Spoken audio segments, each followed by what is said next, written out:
Hello, and thank you for staying tuned to Health Matters on Channels Television. I am Mary Alale Yusuf. As at Friday, April the 9th, there were more than 134 million confirmed cases of COVID-19 globally. More than 76 million people have recovered, and the death toll is over 2.9 million. In Nigeria, there were over 163,000 confirmed cases of COVID-19, more than 154,000 recoveries, and 2,059 deaths. That's 589 new infections and 2,238 recoveries between the 3rd and the 9th, 1 week.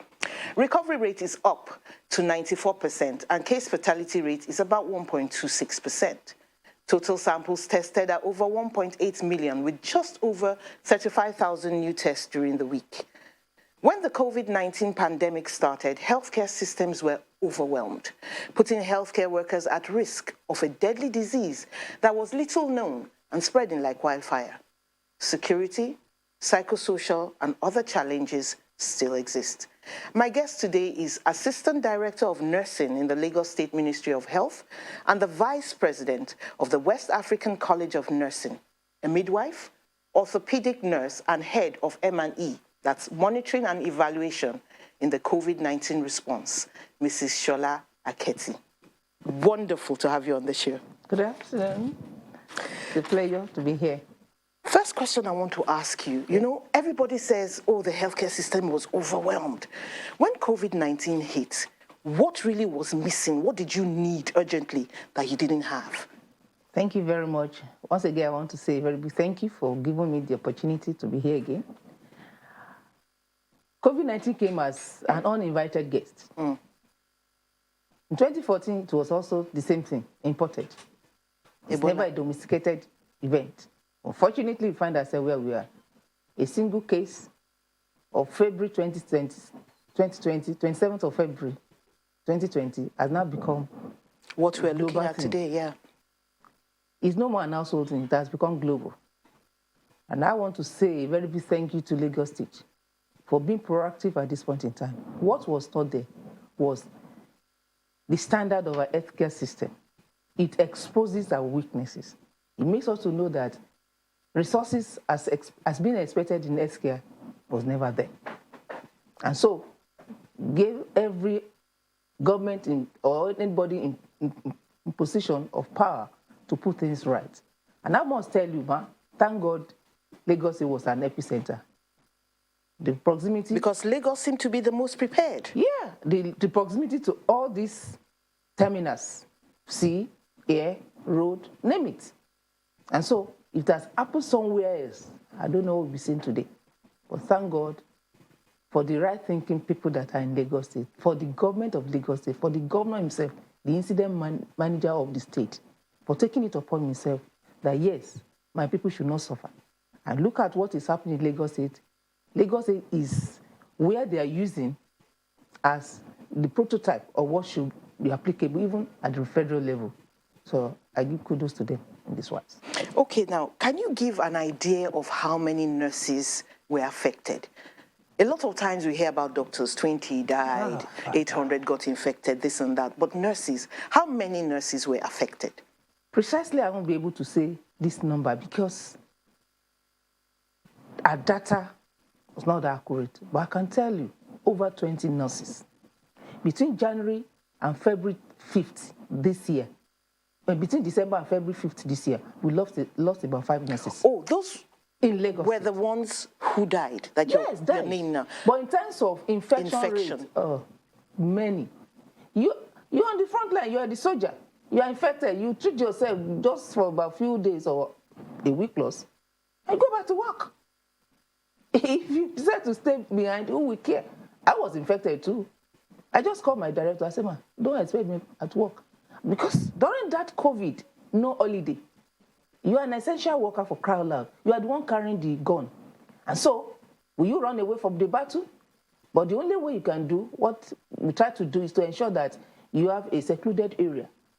During the COVID, you don't meet with your family. I was about to ask that. During the COVID, in fact, we have some partners that really helped. They came to our rescue in terms of logistics and mobility. So they convey them to where they are to rest, and they bring them back. But people like us, you use your car. In fact, I must tell you, there was a day my car stopped on Tom Milan Bridge at 7:10 p.m. I was coming from I went to monitor one of the isolation center, Landmark to be precise, because Landmark is where we have so many guns, very important personnel. And there was this myth, this misconception about, no, it's not me. But by the time it affected one person in the family, the entire family is affected. So I've seen a family of 11, which 9 of them were affected. They're infected, they have to come to the isolation center. Meanwhile, it's not secrecy though, but it's one of the things you have signed. You must seal your mouth. Even if you see whoever that is of importance, because you're evidently you want to care for them. So you must not start sharing their information. We are in the era of social media. So you must keep their information very optimally secretive. And that was what we did during that period. So when I was going back to the mainland, with the impression that I can get fuel, I can gas my car, at the last NNPC, unfortunately, they closed before the expected time. Wow. Only for me to get to the middle of the terminal and cast off. That's one of the risks of the job. Oh, yes. But I found myself through to Oworonshoki, and I threw a logistic bike that was coming, miraculously. And I was taken to the joint. I walked up to the bait guy, the police that was in charge of that bait. This is what happened to me. How do you help me out? He took me through their vehicle to fetch.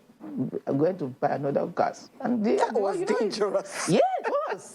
But when I got, I was sharing with my family. Say, wow, you won't go again. I said, I've just started going because some lines, my colleagues are on the field and I can't afford.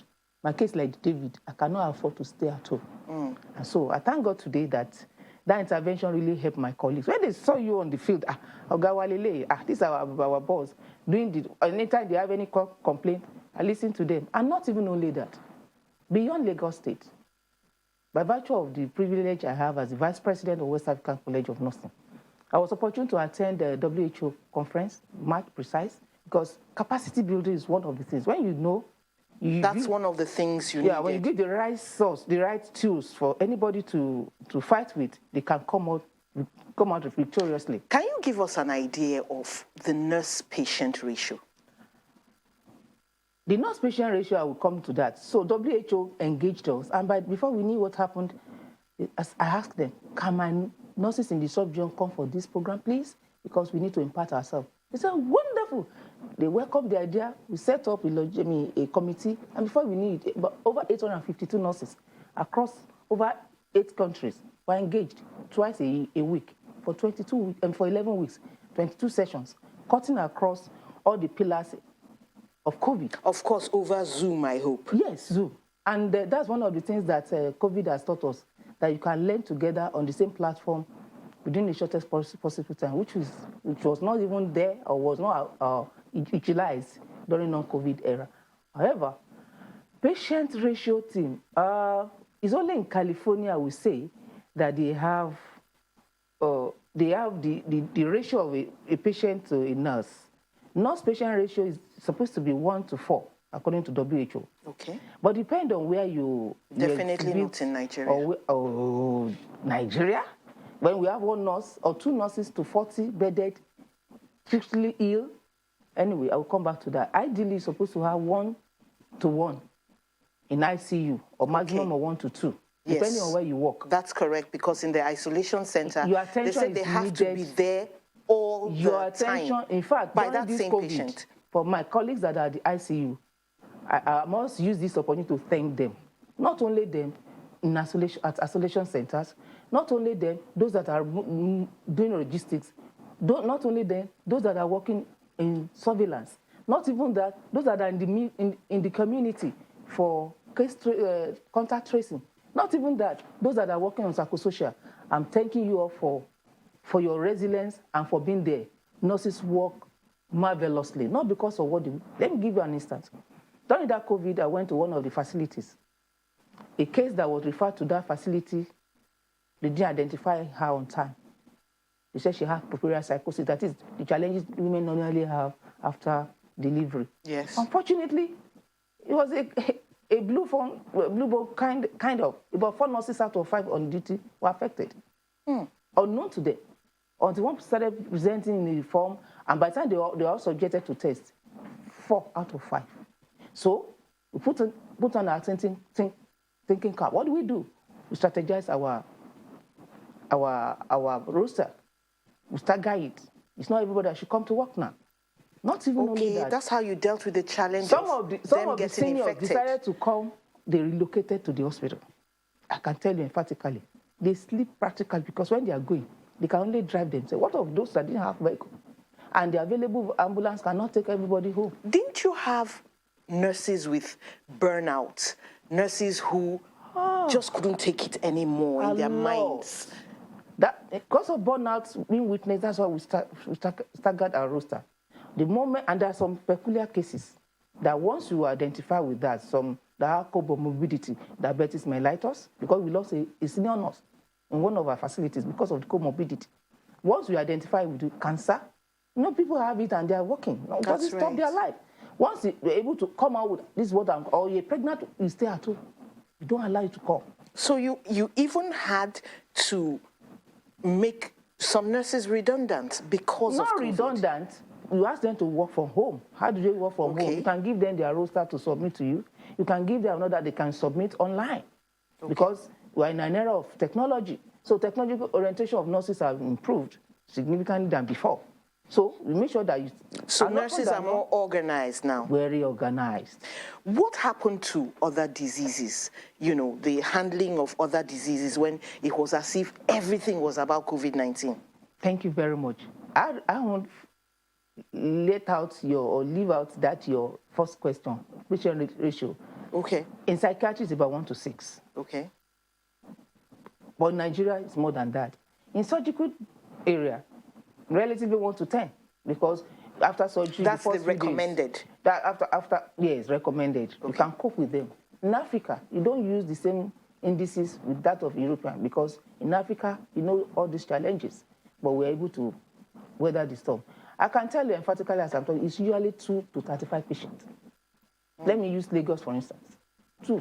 But areas like Lasut, they have a place they call BT, for instance. They're about 16 bedded to two nurses at a time. Okay, that's a bit better. A bit better. But you can never tell the kind of challenges or cases that will come up. Yes. There. So burnout is inevitable during COVID-19. But back to the question you asked me.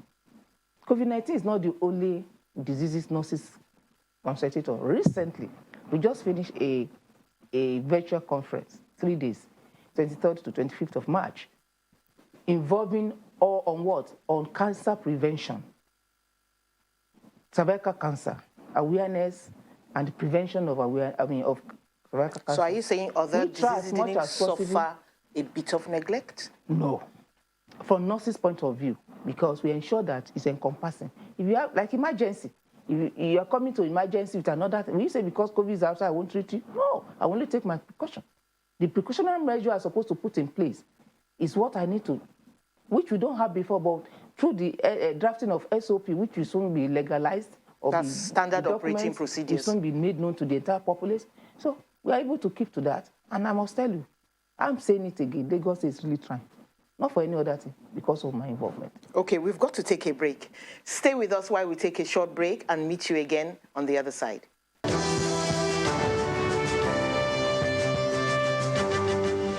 Welcome back. We're looking at COVID-19 through the eyes of nurses, some of the people who are closest to the patients. This is Health Matters, and you can call 0808-054-2233. It will be showing on your screen. If you have questions for the guest, you can also tweet at CTV_Mary A. And talking about the patients, there were reports that some nurses were attacked by relatives of COVID-19, a COVID-19 patient, specifically in Owo, and it was quite serious. 2 of them had to be hospitalized. Were you seeing a lot of this? I must tell you that nurses, if there's anybody they should praise in the healthcare sector, it's nurses. Why are we having attrition today in net care delivery system? It's because no value creation, no concern for nurses. And so they decide to go to where it matters. The same nurse that they say is bad in Nigeria. When you travel, she becomes a hero. And everybody, oh, my daughter is in the US. The daughter you don't appreciate as a nurse. Why? The society. fixed mindset. Oh, she's a nurse. Because she's a nurse, she cannot make anything. I'm sorry. I'm a product of God's blessing to my family and my immediate environment. But I don't understand how people were attacking nurses. So attacking the nurses is not only today. Okay. It's transferring. Let me hold you on for a minute. There's a phone call coming in. Hello, Yusuf. Hello, good morning. Good morning. What's your question? Yes, she has talked very well about, how nurses work, in this COVID era. So she has not mentioned about their welfare. How are they being taken care of? Are they being, when doctors are on strike, that means nurses are not taken care of. So let us talk on that. Let us talk on that. Thank you very much, Yusuf. You have a fan there. Thank you, Yusuf. I really appreciate you. Like I said, often the nurses, they are being molested for no just cause. We have seen nurses under the bridge of Ikeja because the relative died. Before that case, what happened? Many of them are taking them to private setting and they didn't get the real diagnosis. So the last bus stop is the public setting. And they want miracle. The next attack comes to the nurses. Okay. No infrastructure to work with. Okay. Just managing, we call something improvise. Improvisation lowers the standard of any organization because nurses need to give the care. The same nurse that will leave her family for more than 24 hours just for her to give the care, study abuse. The abuse we receive from workplace is more, but we don't give it down. I'm only after making sure you get better. When you get better, thank you will come from you. But what about welfare, living standard, like Yusuf is asking? Like the one you refer to, many are being beaten. Nurses are being molested. There's no proper welfare package. You see nurses, if they manage to have a car, second hand. The question now is there no place? They don't have enough opportunity to even ask for loan because what they are bearing is much more. Often the nurses are not considered to be one of those that should be a voice. For instance, they said it's no more presidential task force. How many nurses do you have in that task force? Their welfare-wise, during the COVID, there was a time we have to. What we tried to do was some nurses to start giving palliatives, supporting what the government is doing. For instance, West African College went out their way to support these nurses with what they can in terms of PPE. Another time, my colleagues, NANA, North American National Association of Nurses at North America, decided to come and give palliative and support to nurses at the isolation center. All because they find out, well, the government cannot do it alone. Let's give our own support. Nurses are doing that. So their welfare should be looked into. They should have a special package. Now you could see some doctors are on strike. Well, they have their reason. Nurses can never go on strike because it's like a commission. It's like a passion for care that I'm here, I've signed it. But unfortunately, rather than being encouraged, you are doing well. Oh, some are doing though. You find them being abused for what they are not supposed to. So it's the system that needs to be changed, and we should change our mindset as well. Don't use an inductive generalization for the entire nurses. I'm happy I'm a nurse, and I'm enjoying the beauty of it. Because of this, my work, I'll be able to travel out of the shop. Okay, now that vaccines are out, sure, with healthcare workers at the head of the queue. By the way, have you got your jab? Yeah. Okay, so what's the general feeling now, the general, approach to work now that nurses have got the first jab? Have you noticed any difference in attitude or anything? Before now, there is fear of unknown, both to the carer and the one receiving the care. But because of our interactions and engagement, we're able to do a lot of advocacy. We're using the leaders, be it religious leaders or traditional leaders, somebody that understands, because culture is dynamic. You don't devise a man from his own culture. So that's as much as we could to talk to them through these leaders. And for all I can tell you, clients are now coming to the before they ran away. Okay, so it's all better now. Quite better. Let's take a call from Ehis. Hello, Ehis. Yeah, I would like to speak with the medical woman on board. Go right ahead. Okay. You see, I look at most of these nurses. They are very aging. She was making the language that they abuses them or this, that. In the Western world, nurse, no matter what the patient do, it's not with his clear eye. At times the patients can be aggrieved and talk to you or abuse you anyhow. But you as a medical person nursing, you need to give that attention. You don't look at that to punish the patient. Thank you very much. I'll let Mrs. Aketi handle that. Thank you very much, ma. Sir, there was something I learned in one of my exchange knowledge with India. They have grief counselors. Each grief counselor, they have them according to their direct or to their specialty. Because it's expected that the relatives you are expecting to come out well, eventually you lost the person. And so they want to transfer the aggression.